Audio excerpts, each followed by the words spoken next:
But this is the one thing I would say, like this, and it's funny because I was just having this conversation. Who was I talking to about this? Oh, I was talking to my trainer, and he's my driver too. But I was talking to Damon, you know Damon, and I was just saying, I was just like, I don't know if black people can win or minorities can win, and the reason why I say that is because of I was watching this whole thing on the Titanic, on what they say happened on the Titanic. They say all these people, all these famous rich people got on one boat. It was one guy that got on the boat that owned the majority of the mortgages of the United States. So he controlled the banking, the mortgages, the paperwork, and all that good stuff. All that stuff is 2,500 people on this boat. The people, just as the people that they say were there, they say the Rothschilds were involved. They say J.P. Morgan was involved. All these people create, they don't even know that J.P. Morgan was actually one of the people that actually made this boat. And they say, I don't know because I wasn't there. They say the moment the boat was made, all these people got on the boat, especially this one powerful guy who owned the majority of the mortgages. Everyone got on the boat, and then the Rothschilds, the J.P. Morgans, and the other people associated with that group got off the boat. So therefore, because they wanted to start the United States Reserve Bank. So my thing is, I don't know if minorities have that. And what I mean by that is, I don't know if they're willing to kill 2,500 people to get to that one person so they can do what they want to do with the United States. Like, do we have that? And does it take that to be successful, you know, as a race or to do what you want to do? Like, that's the part that's really deep to me. Because when I hear that story, I'm like, I don't know if we could do that. I don't know if one person is going to get on there and kill 2,500 people to get to that one person so they can start the National Reserve Bank in the United States and take control over the United States. Like, to me, that's wild. I mean, it is wild, right? And that's wild. Like, if that's what happened, that's bananas. I can say I've heard that. I've heard that story. Again, I wasn't there. Right. It's an interesting story for sure. And I think when I look at that, right, I agree that I don't have that in me. Right.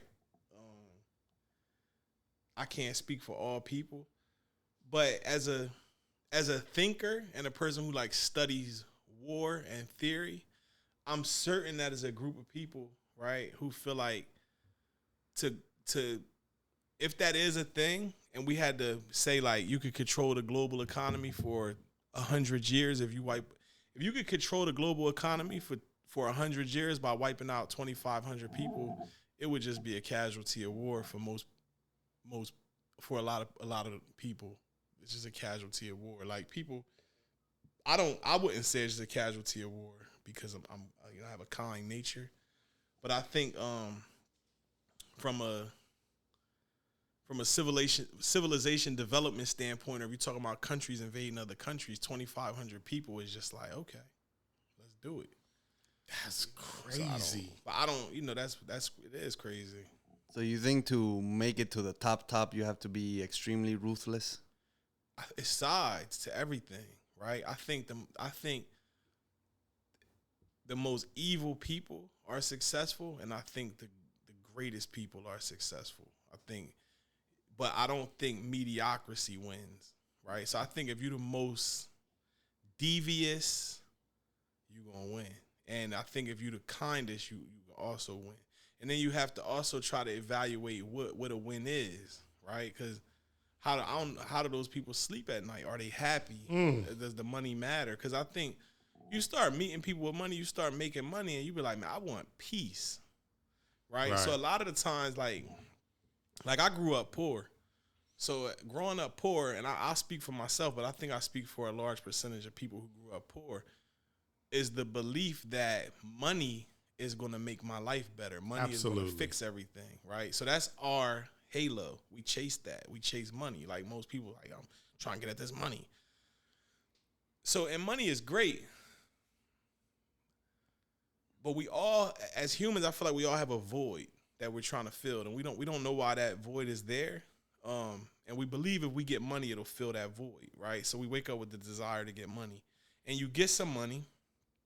You go buy a car, you go buy a house, you go get with a bunch of women, you go buy some jewelry, then you buy another car, and another watch, and another house, and another car, and then one day you realize, like, I'm fucking depressed. I'm depressed.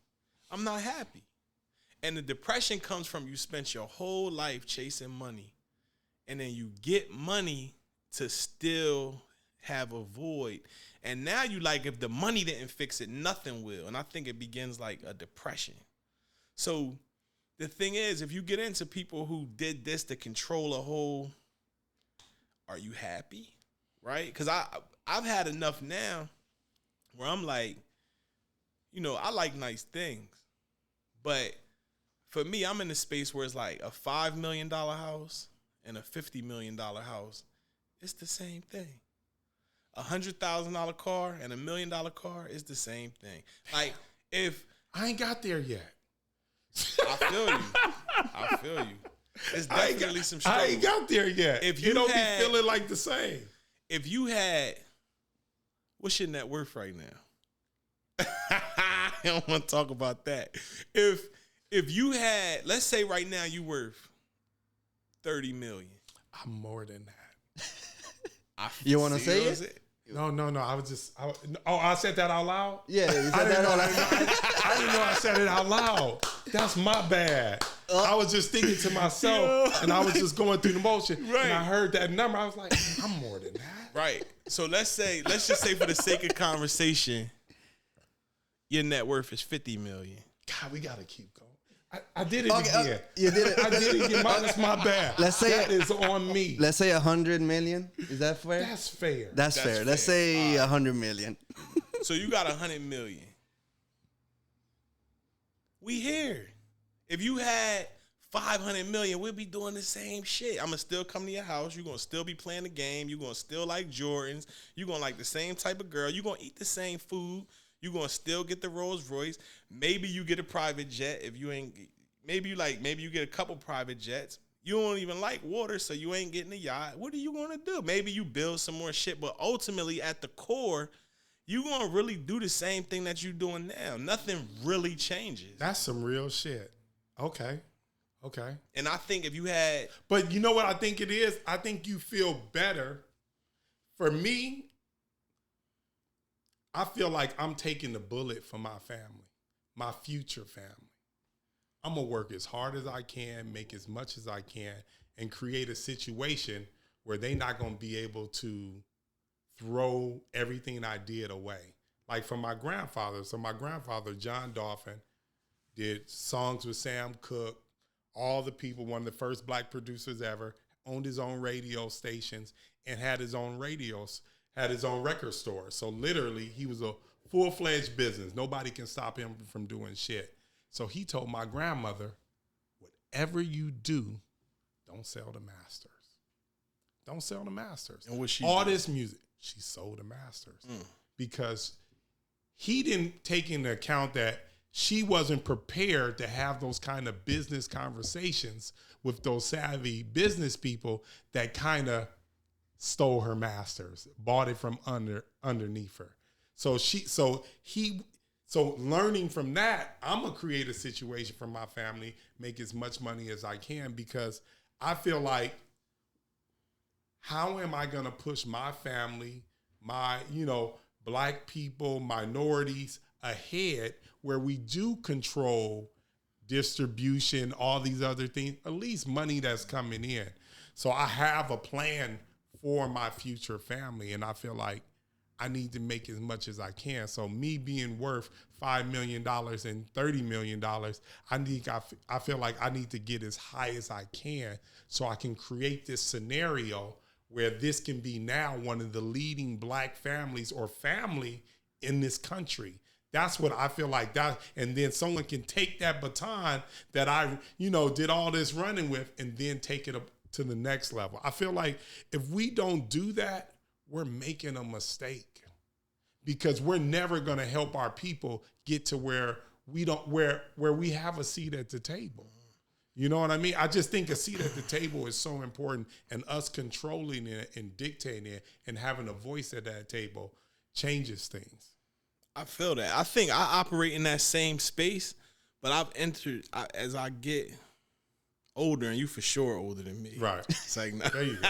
I'll take that, brother. I'll take that, brother. But I start to deal with this duality, right? And I probably pick up on it when I'm in Africa, like traveling, and I look at like their values and their family structure and what they aspire to do. And I realize that it's something completely different than we've been programmed for.